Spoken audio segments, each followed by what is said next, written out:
तो जब शीत युद्ध खत्म हुआ तो ऐसा लगा कि दुनिया में बस एक ही सुपर पावर बचा है, अमेरिका। पर क्या वाकई ऐसा था? आज हम इसी पर बात करेंगे, उन नए शक्ति केंद्रों के बारे में जो ग्लोबल स्टेज पर उभर कर आए और एक नए मल्टीपोलर दुनिया की नींव रख रहे हैं।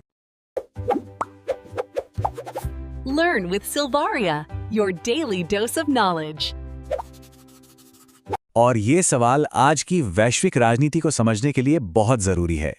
क्या सोवियत संघ के टूटने से अमेरिका सच में अकेला विनर बन गया था, या पर्दे के पीछे कहानी कुछ और ही चल रही थी? देखिए, जवाब इतना सीधा साधा नहीं है।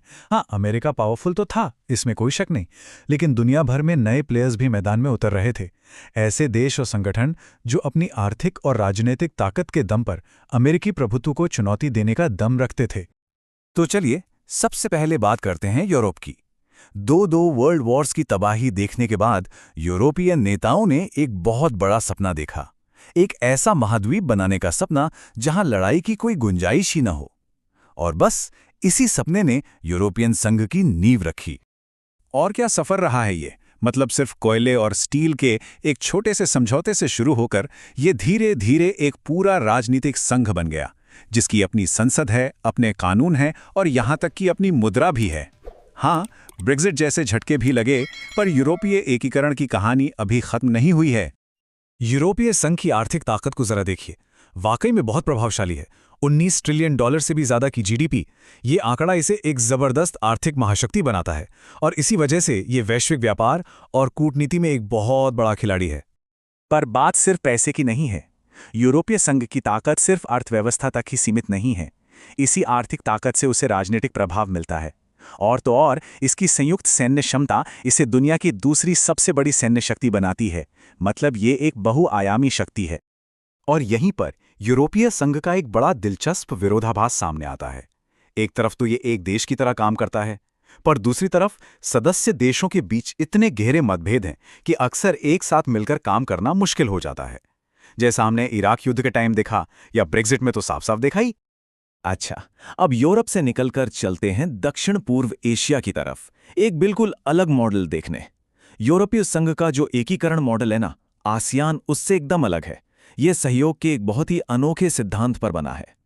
ये जो आसियान वे है ना, ये यूरोपीय संघ के औपचारिक नियम आधारित तरीके से बिल्कुल अलग है। यहां जोर दिया जाता है अनौपचारिक बातचीत पर, टकराव से बचने पर, और सबसे जरूरी बात, राष्ट्रीय संप्रभुता यानी हर देश की अपनी आज़ादी की इज्जत करने पर। कह सकते हैं कि ये नियमों से ज्यादा रिश्तों की बात है। तो यहां हम दो अलग अलग फिलॉसफी देख रहे हैं। यूरोपीय संघ एकीकरण के जरिए शक्ति चाहता है, जबकि आसियान सहयोग के जरिए स्थिरता को पहली प्राथमिकता देता है। साल 2003 में आसियान ने इन 3 स्तंभों के साथ अपने सहयोग को और भी गहरा करने का फैसला किया। इसका मकसद सिर्फ आर्थिक तौर पे ही नहीं, बल्कि सुरक्षा और सांस्कृतिक रूप से भी एक ज्यादा जुड़ा हुआ क्षेत्र बनाना था। आसियान का शायद सबसे बड़ा योगदान एक राजनीतिक मंच के रूप में है। ये एक ऐसी जगह है जहां अमेरिका, चीन और रूस जैसी बड़ी शक्तियां एक साथ आकर क्षेत्रीय सुरक्षा पर चर्चा कर सकती हैं। इस वजह से ये शांति बनाए रखने में एक बहुत जरूरी भूमिका निभाता है। अब हम एक ऐसे देश की ओर बढ़ते हैं जिसका उदय शायद पिछली आधी सदी की सबसे बड़ी भू-राजनीति कहानी है, चीन। इसके आर्थिक बदलाव की कहानी ने दुनिया को हमेशा के लिए बदल दिया है। चीन का जो बदलाव है वो सचमुच हैरान करने वाला है। कुछ ही दशकों में ये एक अलग थलग पड़े कम्युनिस्ट देश से एक ऐसा ग्लोबल आर्थिक पावर हाउस बन गया जहां शंघाई जैसे शहर आधुनिकता और महत्वाकांक्षा का प्रतीक हैं। ये जो अविश्वसनीय ग्रोथ है, ये कोई हादसा नहीं था। ये 1970 के दशक में लिए गए बड़े और साहसी फैसलों का नतीजा था, जैसे अमेरिका के साथ संबंध ठीक करना और विदेशी निवेश के लिए दरवाजे खोलना। इन्हीं कदमों ने चीन के आर्थिक चमत्कार की नींव रखी।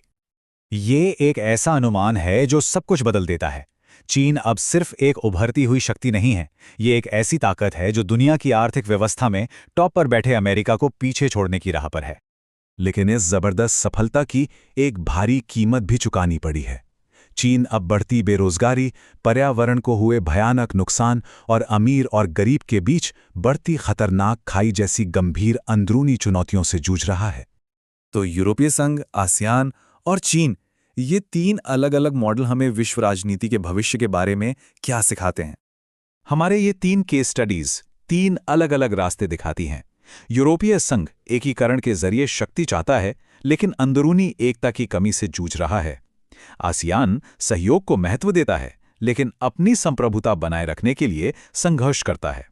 और चीन ने तेज विकास तो हासिल किया है, पर अब उसे सामाजिक असमानता की कीमत चुकानी पड़ रही है। तो इसका मतलब साफ है कि एक अकेली महाशक्ति का दौर अब खत्म हो गया है। हम अब एक अध्रुवीय दुनिया में नहीं रहते। आज की दुनिया एक बहुध्रुवीय मंच है, जिसमें कई खिलाड़ी शक्ति और प्रभाव के लिए एक दूसरे से होड़ कर रहे हैं। और ये हमें एक बहुत ही महत्वपूर्ण सवाल पर लाकर छोड़ देता है। क्या ये उभरती हुई बहुध्रुवीय दुनिया ज्यादा संघर्ष और प्रतिस्पर्धा को जन्म देगी, या क्या ये नए शक्ति केंद्र जलवायु परिवर्तन और महामारियों जैसी वैश्विक चुनौतियों का सामना करने के लिए सहयोग के नए तरीके खोज पाएंगे? हमारा साझा भविष्य इसी सवाल के जवाब पर टिका है।